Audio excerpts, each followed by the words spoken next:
All right, cool. How you feeling? Chilling, man. Blessed. Everything is everything.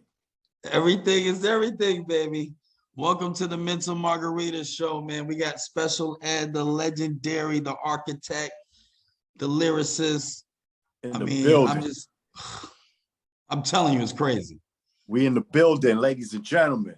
We are definitely in the building. I got it made. I am the magnificent. Think about it. Come on, let's move it. I'm telling you, you made such an impact in hip hop. And I first want to just thank you. It's an absolute honor to have you on the show.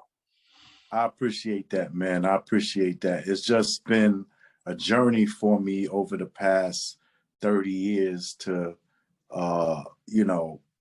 just give my life force to this and to have it have some meaning at the end of it all. So really, that's what this is about for me at this stage of the game. Is just really about all this having meaning and meaning something to everyone else, not just a song. You know what exactly, I mean? Exactly. And I think it's so important, for the audience that is tuning in. You started very early. I mean, your first album, Youngest in Charge, says it all pretty much. Yeah, that was some lyrics from a song called Taxin', and Howie kind of took that. Yeah, shout outs to Hitman Howie T, man, my mentor and producer from day one. So basically he took that phrase that I said in a rap and was like, you shouldn't call it Youngest in Charge. So that's where we got that from. I'm humongous, but the youngest in charge. That was from Taxin'. That was it. That was nice. I was navigating, just at an early age, trying to figure it all out, but aggressively, because I wanted to get it accomplished. I had to be heard. I had to be out there. And I feel like I always have something to say, which is what drives me to this platform, the hip hop.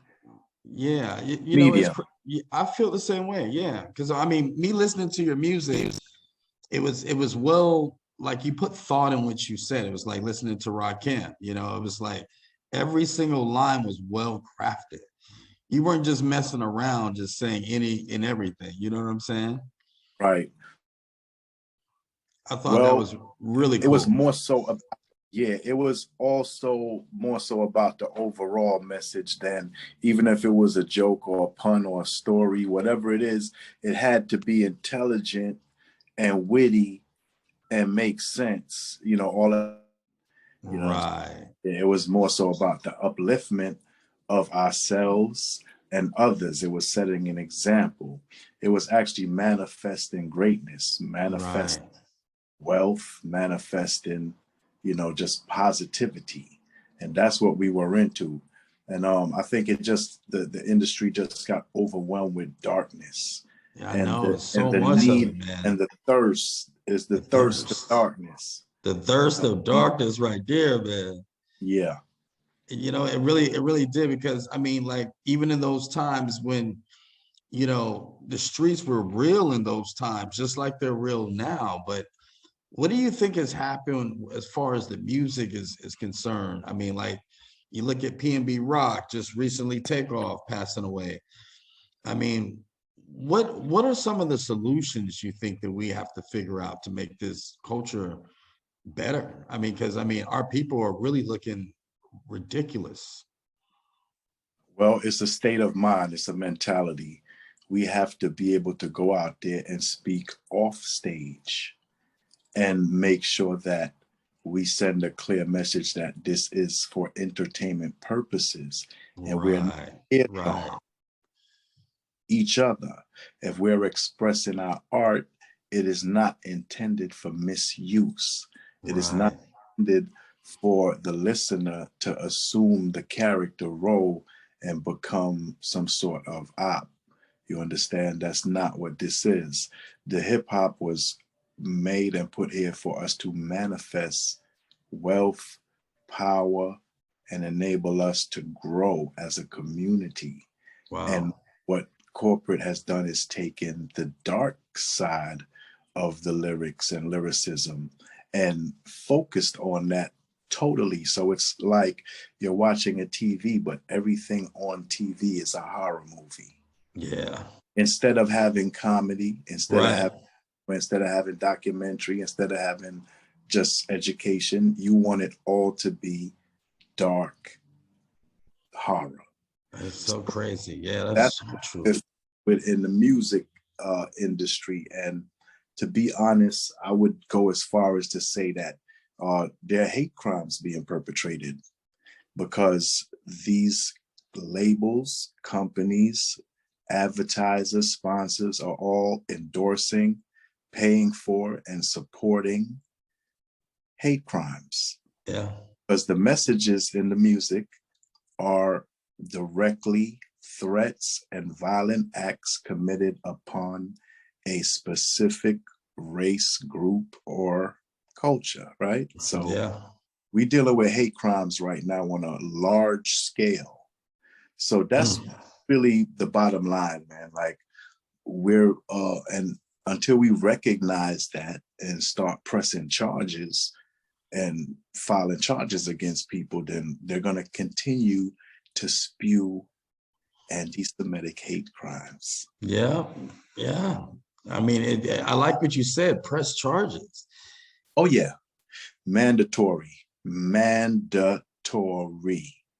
So anybody that's maybe checking this out or whatever, there's a lot of work to get done. Well, we have to understand where we are. That's right. So we're understanding where we are, how we got there, and how to get out of there so that, we can get a fair shot at our ownership at ourselves. We are the ones generating the revenue. We should share in what's going on, and we're not sharing in a fair way. You know what I mean? So it's just about growth. Right now, we're growing as a community. It took some time, but we're older now. Hip hop is 50 years old. 50 years, the anniversary, baby. Amen. So that's what we're dealing with. We're dealing with growth. Yeah, it's okay, for us to be mature.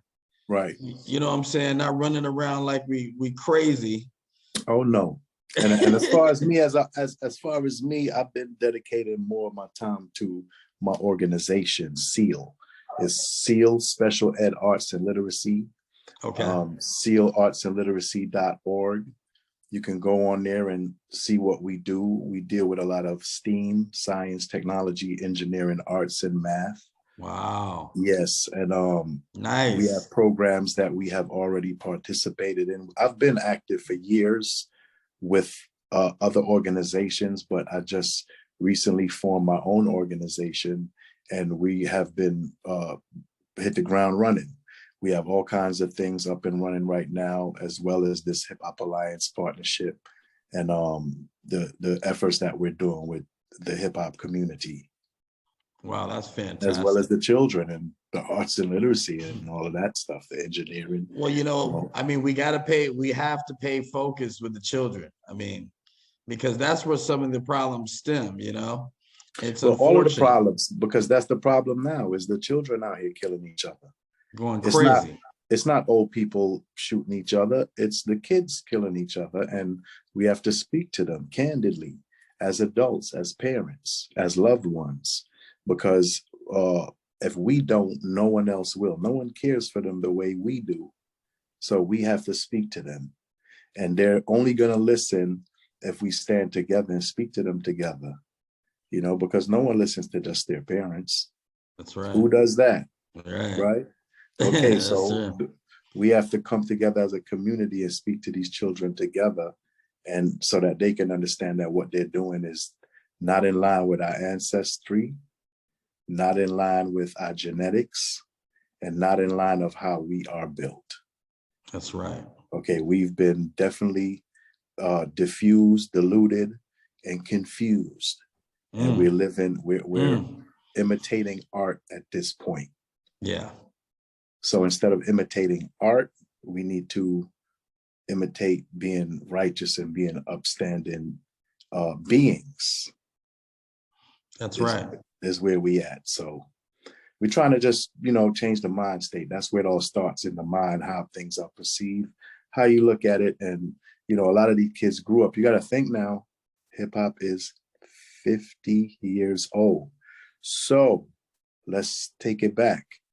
They started to go into the dark energy and try to promote the violence in rap since NWA. Exactly. I was about to say that. Yeah. That began 30 years ago. Not saying they were the first people making gangster rap or anything violent, but when it was accentuated, focused on, prioritized, and uplifted by the media and the government, was at that point. At that point, with that presidential letter. So that's where we at with it. 30 years later, we have to clean up what has been done. The two generations of people, teens and kids, and growing up in hip hop, growing up with this agenda, growing up with this focus, growing up with this mindset to imitate art.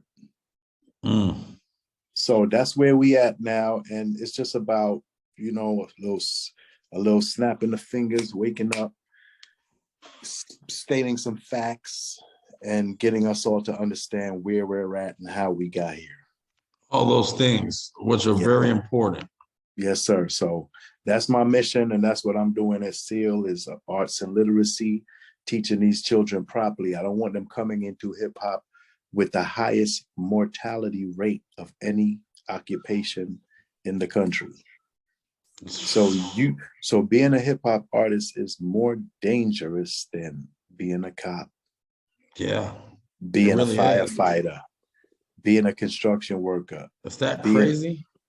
Yeah. So we want to change the mindset of our community so that they understand that we didn't start rapping to be targets. We wanted to empower ourselves, better ourselves, help our families, and help our futures. Financial stability is what we sought. We didn't seek the nonsense. No. So it got skewed amongst the time span of the last 30 years or so. Because I remember there was a message. And the message is one of the songs that one of the songs that got me inspired to speak better and to have a message myself. Absolutely, yeah. Because before, rap was really just a fun, kiki, laugh, diss, battle, have fun. Yeah. But then it got conscious. And when it got conscious, I think is when we all raised our consciousness. Yeah. And now it's time to raise it. And now it's time again to raise our consciousness once again. Yeah. So that's beautiful. That's beautiful. Yeah. Amen.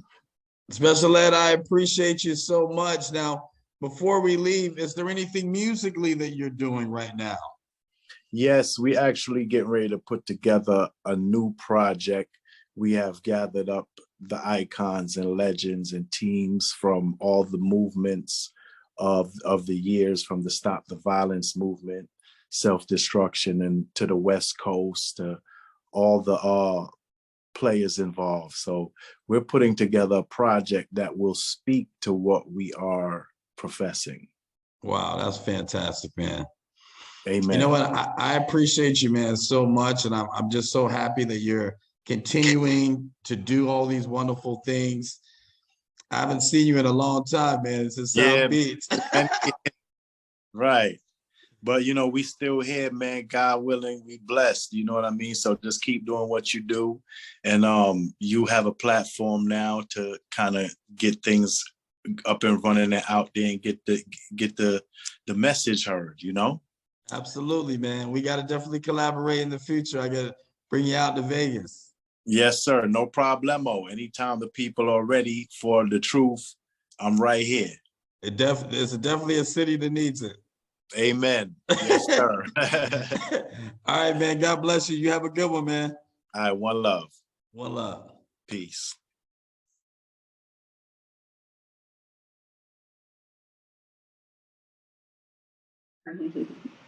Welcome to the Mental Margarita Show, and I am with Hannah G.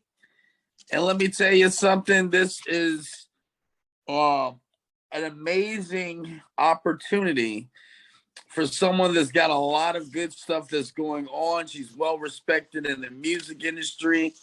She has supported independent artists. That's her thing.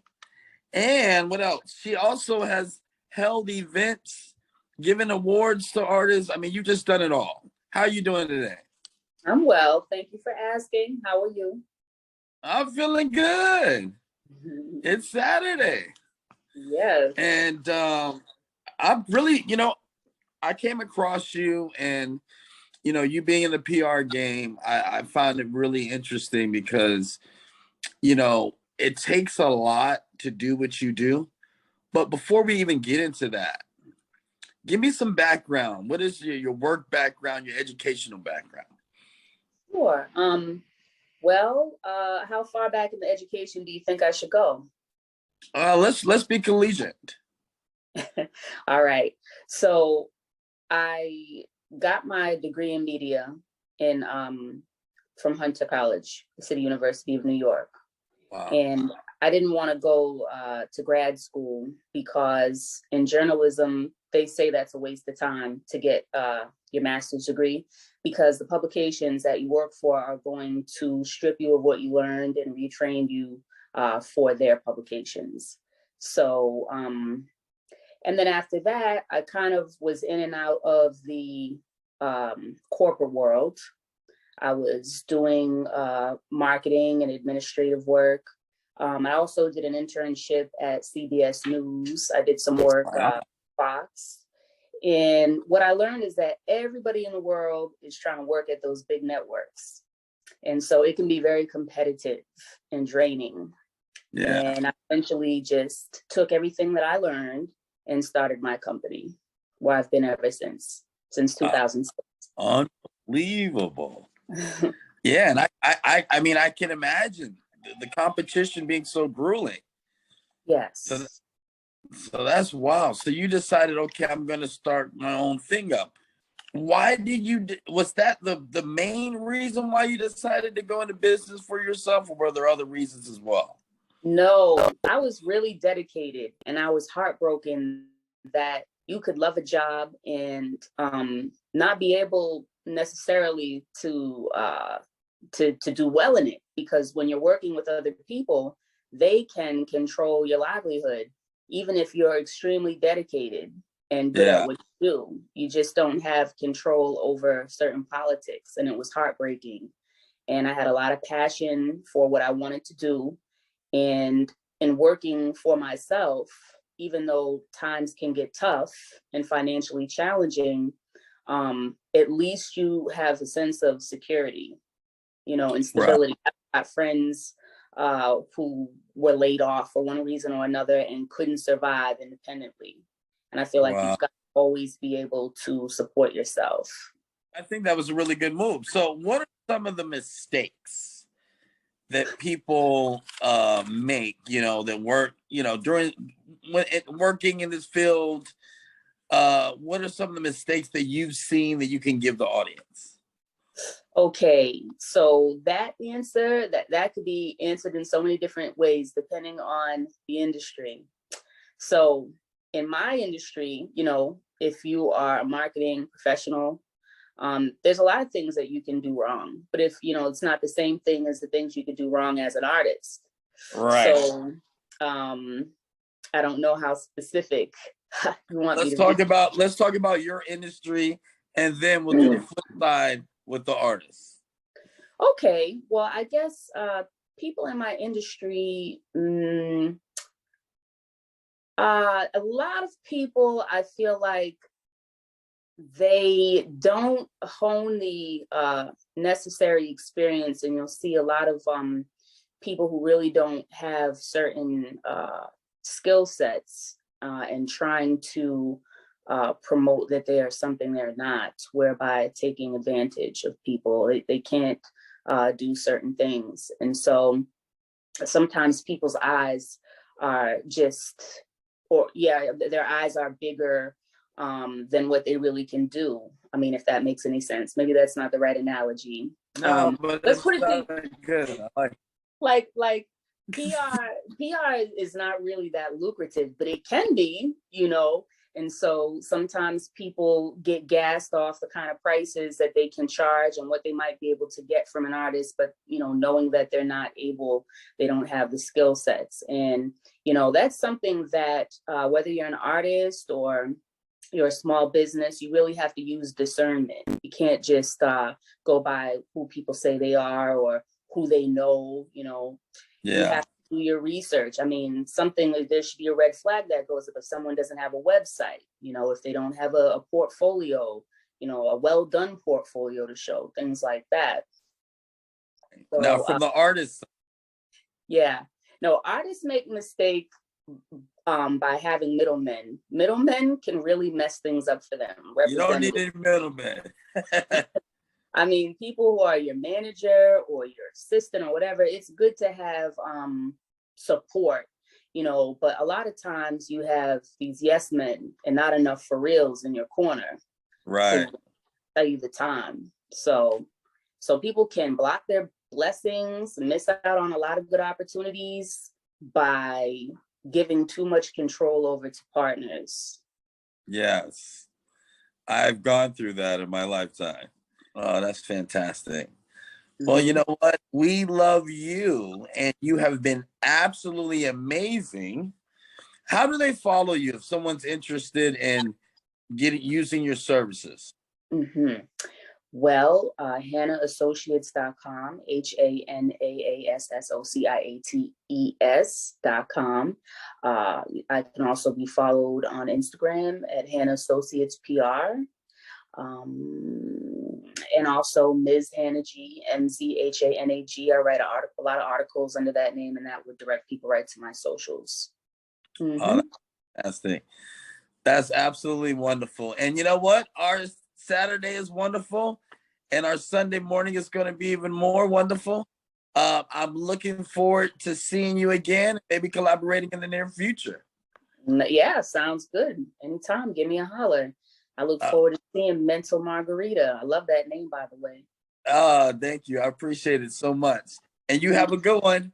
You too. Bye-bye. Bye-bye.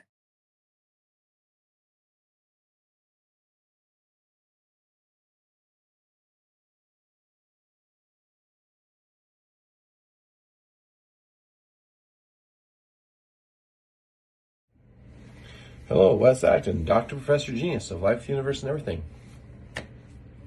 Teachers. I respect the profession and there are good teachers. But have you noticed, any of you who are parents, that when your child isn't learning something, somehow it's the parent's fault? I mean, I don't go to the teachers and say, you know something, your student didn't get the chores done. Your student didn't get the dishes put away right. Your student didn't sweep the floor, and your student talked back to me, the father. So why is it that, you know, in their class for hours a day, why is it my fault when I'm out making a living to put a roof over their head and food in their belly? But for some reason, they have the kids for half the day. And not for once, they said, okay, let's break down this word. This is how you spell it. Okay, this is how you do it again. Okay, this is how you do it again. But for some reason, it's my fault. When the children come home, they should be home, not more school. Because tell me if that doesn't burn everyone out. I bet any of you, the teachers today, when they were kids, they didn't like it either. But for some reason, it's the parents' fault. Now, some parents, yes. But it can't be every single parent's fault. So, teachers, why aren't my children doing their chores, and why aren't my children remembering to buckle their seatbelts? Can you answer that for me? And why aren't they putting their clothes away? Yeah, see how it just doesn't work? Have a good day.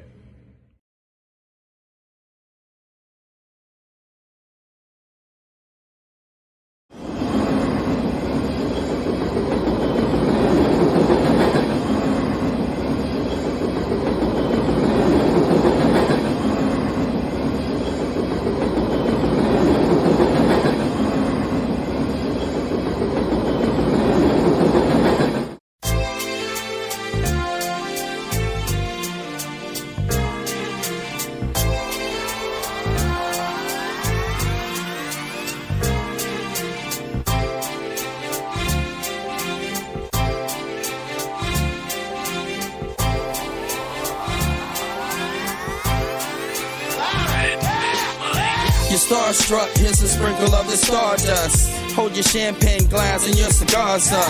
See the guys with mob ties drive the cars up. Bright lights, most nights they buy the bars up. Candy coated Chevy cars on the highway. It's Frankie baby, it's on and this is my way. Dean Martin at the Sands this Friday. With Sammy Davis, here's a little hint where I stay.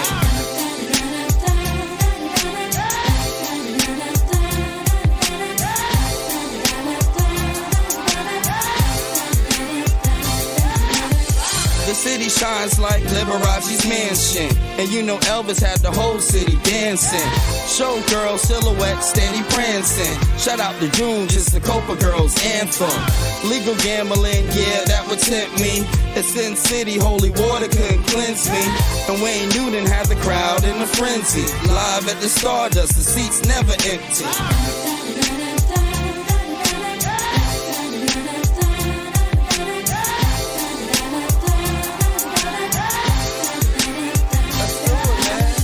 Now if you having a good time in Las Vegas, at the count of 3, I want to hear you scream, Viva Las Vegas. Ready? 1, 2, 3. Viva Las Vegas!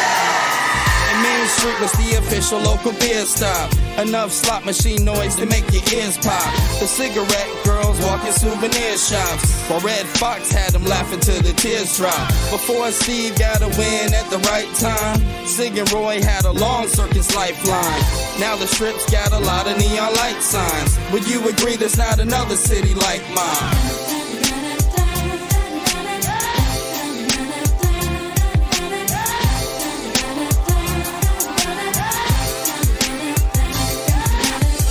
Years later, Mayweather got the city hot, and everybody in your city with a TV watch. Celine Dion got celebrities at every spot.